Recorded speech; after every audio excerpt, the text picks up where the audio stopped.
Today is May 3rd, 2023, and I have to say it is a day that has extremely mixed feelings for me because 45 years ago, I ended up in a body bag in a morgue because of being in a fire and have struggled with the side effects of the fire, the damage of the lungs and all the other stuff. 40 years ago at 3 p.m. at Oakland Community College, I met this person who I have to say, this is what he looked like back then. He had his blue glasses and his hat and his vest. I met Alexander, my sweetheart, the love of my life. And so it kind of became a better day because I explained to him, they told me I didn't have very long to live and that don't get involved with me.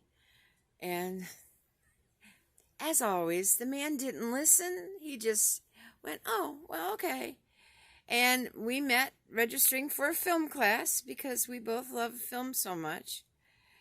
And we were married within, well, let's see, May, June, July.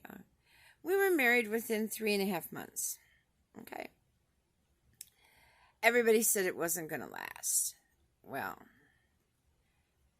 that was 40 years ago. And then 38 years ago, he got a job with the post office, and they would not accept our Canadian marriage. So we remarried in the U.S. without a divorce. We remarried, so we would have a U.S. marriage license.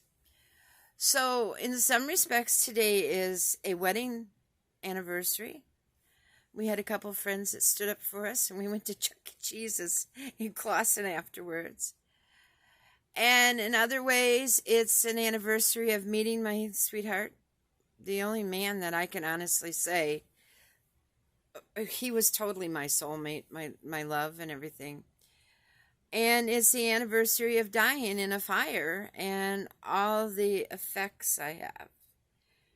So it's, last year I was so sick that I didn't really do too much thinking about this day. But today has been fairly raw. The weather isn't helping. We're still raining. It's still raining. Of course, I remember the day that we met 40 years ago. We got the worst hailstorm we could get, and his uncle's car that he was driving ended up with all kinds of dents in it. So Michigan weather is never a guarantee. But it's like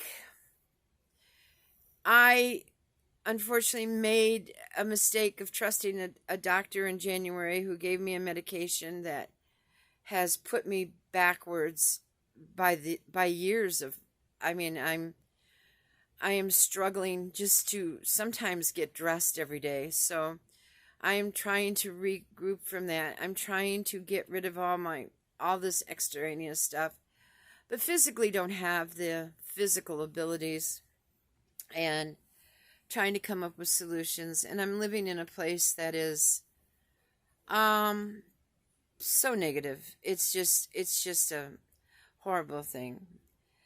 And I have my 2 girls. There's my Georgie, and there's my Foster over there sleeping. And I'm not willing to give them up to move to an apartment. And I'm not willing to give them up because I've only had them for 2 years. We got them in April when their mommy died. And, Al had only 3 months with them. So I am going through these, raging emotions. And if it wasn't for people who knew me before the fire and knew that it changed my life forever because of this daily struggles. I have my beautiful Brenda and Nancy and Issy, their mom. In fact, Issy was, she had power of attorney with me. back then because I was single and on my own, and her husband Phil, and they even had like on my checking account. So they were there when the fire happened and saw the damage and saw how damaged I was and everything, and they're still here. They're still, well, Phil has passed, but Izzy is still around and knows me still, and my Brenda and my Nancy are here. And then, like, Lynn knew me before I met Al, so she knew my history. I mean, I got to foster her like 3 years after the fire with the oxygen tank. In fact, when I met Al, I was at the campus with my cane and my oxygen tank. That's how I've had to live. So life can throw you some really nasty, I don't know if surprise is the word or not, but it's been pretty horrific. And I have people I've met, like my Aldona, she's never known me without Al. And I have Claudia C, her and her husband Dan, they knew me before Al.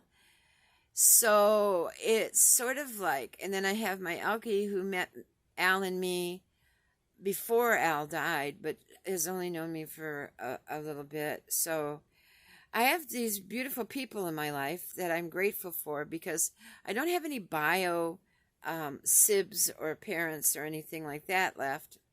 And Al didn't have any sibs or parents left either, so it was just the two of us. So to lose him has been, I don't know if anybody really understands it until it happens to them. I know people will say things and they will give you platitudes and whatever, but I think until you actually experience that kind of loss, I don't think, like, I've lost everybody. Every single family member I've lost, that are, my generation, my parents' generation, all that, and whatever. And there are no, and nobody in the area is related to me but by heart. The heart love I have, wow. When people tell me, oh, you've got the worst luck and you're just so unlucky and everything, they do not conceptualize the kind of heart love you can have. In fact, it's actually better than some of the bio, because the biological relatives can be pretty horrible. And I had some bad situations with my bios, and it cost me emotionally a lot. But my heart family, almost all of them have been absolutely top notch. There have been some issues the last 5 years that had to be resolved, and they were resolved. Unfortunately, it was just before Al was killed. So, you're going through, when you end a friendship or you end a relationship of any sort, there's time of grief. And then to have Al being killed within, 5-6 months of it was very hard, but I'm trying to cope. And today is not a day for me to celebrate in a way, but then in another way, it is a day to celebrate. And until I can get physically able to get out and about, I can't even go out and do something that would be enjoyable. Al and I always went out this day. We always made it a day to enjoy. We would go up to Port Huron area where we'd be on the lake and we'd go see Lynn, or we would go out for a quick little, like we used to go to picnic type things, and we would go have a day trip or anything. So this isolation that started before with the virus, and everything, and then the isolation since Al, it's been very hard to celebrate anything. I mean, any kind of celebration has been just really hard. I am hoping our 40th wedding anniversary will be in August, and today is our 38th anniversary. We always used to joke, we've got 2 marriage licenses without a divorce. You know, that was, in fact, our goal had been, we were going to be going to Arizona the year he was killed, and we were going to go to Mexico and get a 3rd marriage license. We figured, we're, covering North America here, so might as well, get it there. So that never happened. But there are points, that I always question why I'm alive. I never understand it. I never understand why I'm still here when other people have died, and people, and like my husband bought me this shirt quite a few years ago that says, "Still here, still fighting." And I don't know if I can show that or not. There we go. Still here, still fighting. I just don't know what I'm fighting anymore, because the medication, I am so exhausted now. There's no words for it.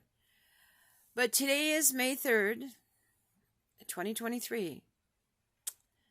And 45 years ago, they actually gave me a new social security number. And according to my doctor, I actually started life over again. So I guess I'm 45 today. I don't feel 45. I could do a lot more when I was 45. But anyway, this is my thoughts for today. Have a great day. Thank you.